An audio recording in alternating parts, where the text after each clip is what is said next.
안녕하십니까. 몸과 마음 치유 교실입니다. 저도 이제 들은 얘기인데, 우리 이제 육체의 영양소 중에서 중요한 게 탄수화물, 지방, 단백질이 구성되어 있듯이 우리의 마음, 영혼을 구성하는 그 마음이 행복해지는 요소에도 세 가지가 필요하다고 합니다. 첫 번째는 자유, 뭐 자율이라고 봐도 되고, 두 번째는 유능감, 어떤 일에 몰입해서 자기의 역량을 잘 발휘할 수 있는 힘인 거죠. 그 다음 세 번째는 관계, 특히 인간관계, 그게 중요하다고 하는데, 지금 뭐 몸과 마음을 나눠서 얘기를 했습니다만 실제 몸과 마음이 따로 분리되지는 않을 겁니다. 그죠? 우리 뇌가 사고 영역이 우리의 몸을 분리시켜서 따로 사고할 수 있는 게 아니니까 내가 꿈꾸는, 내가 욕망하는 바를 많은 사람들이 이제 추구하다 보니까 그게 이제 신체적인 행동을 통해서 많이 추구될 경우가 많이 있죠. 그죠? 예를 들어서 내가 산책을 하고 싶다라는 생각을 하고 실제 몸이 이제 산책을 하게 되는 거죠. 생각과 몸이 따로 분리되지 않고, 특히 우리 행복 지수를 높여주는 거만 살펴보더라도 건강한 육체에 건강한 정신이 깃들어 있듯이 일단 신체적으로 건강한 게 정말 중요합니다. 그러니까 우울증에 걸렸을 때 건강 회복, 어떤 신체적인 건강 회복을 우선시하는 이유도 아마 거기에 있을 겁니다.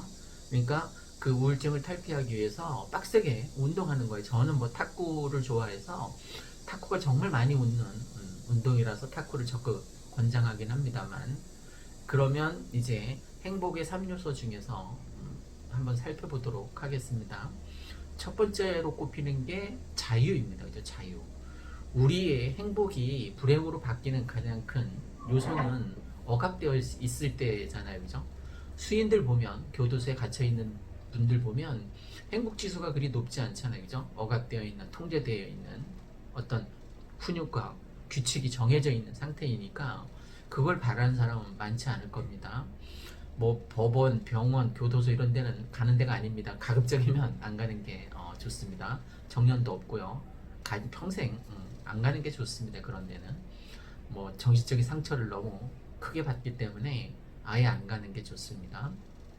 어쨌든 자유, 그걸 달리 말하면 그 자유를 억압하는, 자유를 구속하는 사람이 누구냐 이게 과연. 그러면 가족입니다. 가족. 가까이 있는, 아니면 직장에 가면 직장 상사. 그러니까 어느 직장이나 좀 쓰레기 같은 인간이 있잖아요. 그죠? 어느 직장에서나 다 그런 좀 도끼를 품고 태어났다라고 할까, 다른 사람을 괴롭힘으로 인해서 희열을 뭐 얻는 그 참 잘못된 인성이, 잘못된 가치관이 많은 사람들을 힘들게 하는데, 어쨌든 직장 상사의 그릇된 가치관으로 인해서 나를 억압할 때가 있습니다. 그죠? 그때 참 불행하죠.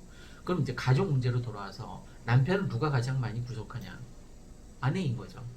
그 반대로도 마찬가지, 아내를 구속하는 게 남편이기도 하고요. 그러면 서로 구속하지 않으면 행복 지수가 더 당연히 높아지겠죠. 그죠? 예를 들어 뭐 당신은 왜 퇴근 시간이 이렇게 늦느냐, 그거는 그 사람이 결정할 문제예요. 마치 내가 뭐 전지전능한 신도 아닌데 당신은 12시까지 꼭 퇴근해서 돌아와야 된다라는 어떤 프로그램에서 잠깐 봤는데, 아빠이니까 아빠 심정을 충분히 이해는 합니다만, 여대생 딸에게 넌 무조건 귀가 시간 10시, 사고 칠까봐 이제 그런 시간적인 경계를 둔 거죠. 10시까지 꼭 들어오라고 강요를 합니다. 그러면 사고 치는 게 10시 이후로만 사고 치는 건 아니잖아요. 그죠? 뭐 예를 들어서 호텔이 10시 되면 딱 문을 닫는 것도 아니잖아요. 10시 전에 대낮에 더 호텔이 붐비는 경우도 없지 않아 있습니다. 그 뭐 친구한테 얘기를 들었는데 그렇다는 거예요. 낮에 호텔이 잘 되는 이유는 뭘까요? 그 사랑의 강도겠죠. 그죠? 누구를 좋아하는 감정으로 인해서 굉장히 큰 도파민 같은 희열이 있으니까 아무래도 강행하겠죠. 감수하면서까지. 그렇다고 뭐 가정을 깨면서까지 시도하는 남자는 없습니다. 어쨌든 그 쾌락의 강도가 원체 크니까 도덕적인 터부 시대는 금기사항을 넘어서는 경우도 없지 않아 있습니다. 지금 그 자유를 얘기하고 있는데 구속하지 말자는 거죠. 부부끼리, 가족끼리 서로 이제 고등학생 이상 되면 다 성인 아닙니까? 본인이 선택하고 행동하고 그 선택과 행동에 대해서 책임만 질 수 있게끔 교육하면 좋을 것 같습니다. 그러니까 뭐 이렇게 해라 저렇게 해라 사람이 바뀌기도 쉽지 않아요. 그죠? 잘 안 바뀐답니다. 성향이 목소리가 잘 안 바뀌는 것과 마찬가지로 그러면 바뀌지도 않는 그 성향을 굳이 막 바꾸려고 서로 막 힘들게 경쟁하는 것보다 그냥 인정해 주는 거예요. 저 사람은 저런 스타일이다. 양말 벗어서 세탁기에 갖다 놓으면 좋겠지만 막 집어던지는 경우도 없지 않아 있잖아. 그죠? 저 사람은 저런 스타일을 가지고 있구나 하고 그냥 묵시적으로 인정해 주는 거예요. 그러면 서로 갈등이 줄어들고 서로 구속할 필요도 없는 거죠. 일단 자유가 정말 중요합니다. 그것은 신체적인 자유뿐만이 아니라 정신적인 자유를 추구하는 것도 행복 지수를 높여주는 것 중에 하나일 거라고 생각됩니다. 그 다음에 그 두 번째로 우리가 살면서 유능감을 체험하기가 뭐 쉽지는 않은데 그게 회사 업무 넌 참 업무 일처리 너 보고서를 이렇게 잘 쓰느냐라고 칭찬을 받게 되고 그 일에 내가 어떤 뛰어난 실력을 발휘하게 되면 행복 지수가 쫙 올라간다는 거예요. 뭐 리더십이 있는 사람들이 주로 그럴 텐데 어느 분야든 상관이 없습니다. 내가 잘할 수 있는 분야에서 내 유능감을 자주 그건 달리 얘기하면 성취감이라고도 볼 수 있는데 어떤 목표를 설정한 다음에 어마어마하게 실현 가능성이 희박한 그런 계획 말고 뭐 호수공원을 뭐 3분의 1 뭐 돌아본다던가 뭐 이런 계획을 세워서 그거를 계속 반복적으로 성취하다 보면 어떤 나의 성취감도 높아지고 자존감도 아주 쫙 올라간다고 합니다. 그래서 어떤 유능한 나의 능력을 보여줬을 때 그래서 남자들이 정년퇴직하면 그 본인도 물론 많이 소심해지고 위축되기도 하지만 그걸 지켜보는 부인도 우울증에 많이 걸릴 가능성이 있다고 합니다. 남편이 정년퇴직하면 아내가 우울증에 걸린다는 거예요.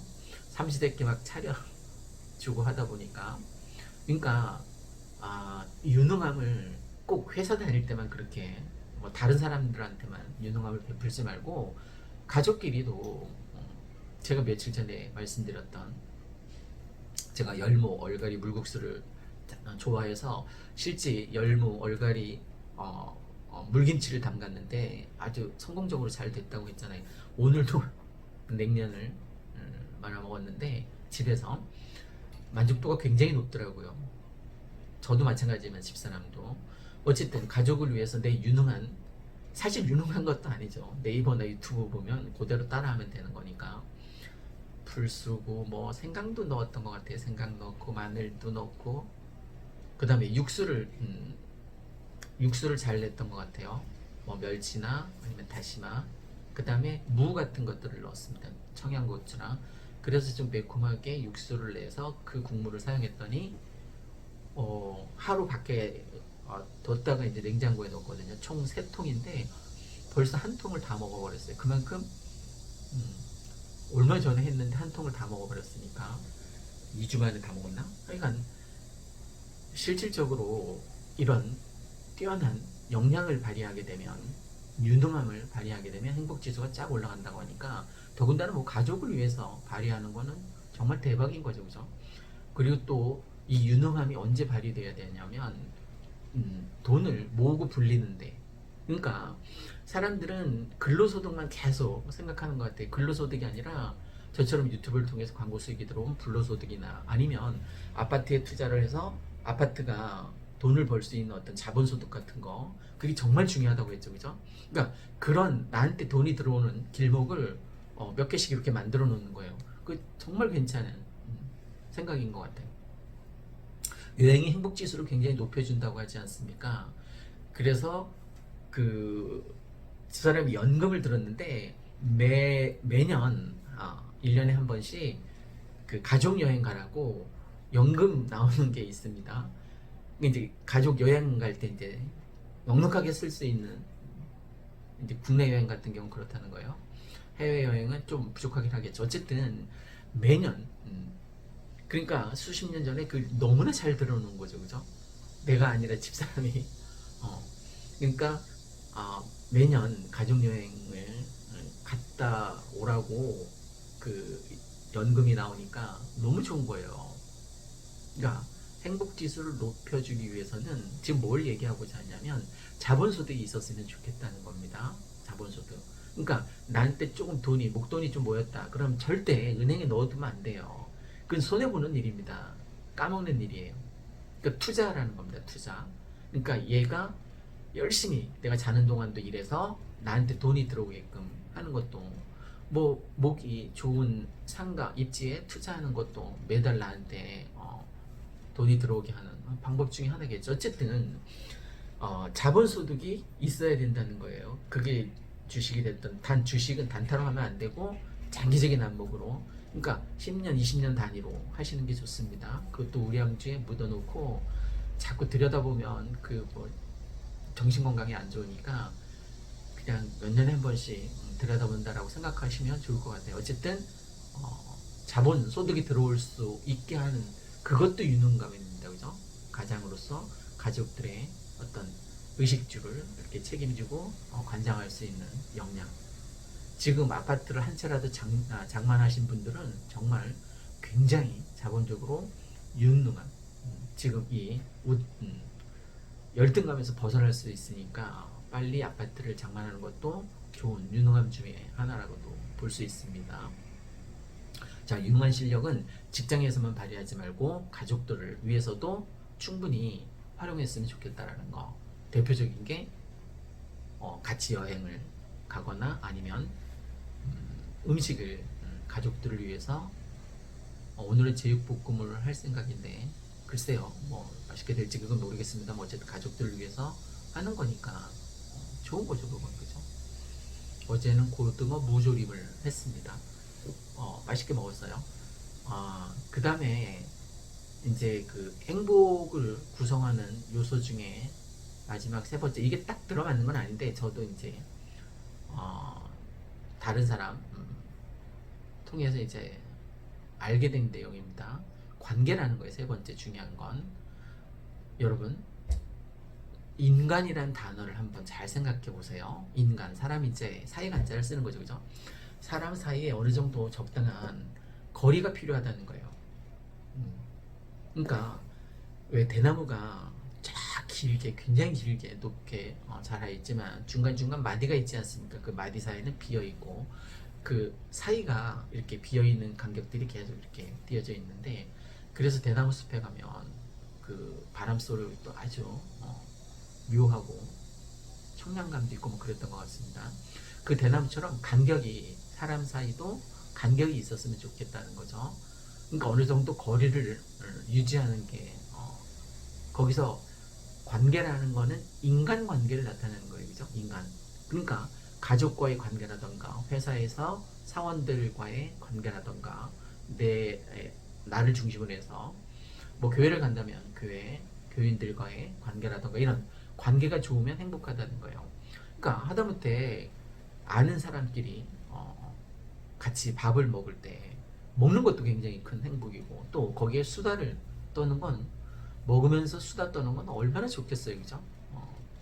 서로 뭐 지식을 자랑하는 게 아니라 그냥 서로 정말 허심탄회하게 자기 생각을 서로 얘기하고 공유하고 이런 인간관계일수록 좋다는 거예요. 그런 어떤 정신적인 관계도 굉장히 중요하겠죠. 저는 더 나아가서 육체적 관계도 굉장히 삶을 피폐하지 않게 행복하게 해주는 요소 중에 하나라고 생각합니다. 그러니까 부부간의 정을 나누는 거, 뭐 운우지정이라고 하나요? 뭐 구름 위로 올라가 보진 못했습니다만 이것도 중요하다라고 생각됩니다. 그러니까 서로 아끼고 사랑하고 보듬어주는 스킨십, 작은 스킨십 같은 경우도 행복 지수를 높여주는, 사람들이 흔히 나이든 노인 부부가 손잡고 산책하는 걸 굉장히 많이 부러워하잖아요, 그죠? 저희도 손잡고 하는 편인데 좀 어떤 사람 그게 좀뭐 어색하기도 하고 못마땅하기도 할 텐데, 어쨌든 서로 손을 잡아준다는 거, 그 참 중요한 믿음과 신뢰의 관계이니까 가능한 거니까 중요하다라고 생각됩니다. 자, 오늘은 행복을 구성하는 요소에 대해서 자유, 그 다음에 뭐 인간관계도 중요하다라고 얘기했고, 또 내가 재능을 꽃피울 수 있는 어떤 아주 소중한 역량 같은 것들을 발휘할 수 있는 우등감 같은 경우가 굉장히 행복을 구성짓는 중요한 요소라고 합니다. 여러분도 거기에 몰입해서 한번 성취감을 많이 느껴봤으면 좋겠습니다. 행복한 하루 되십시오. 감사합니다.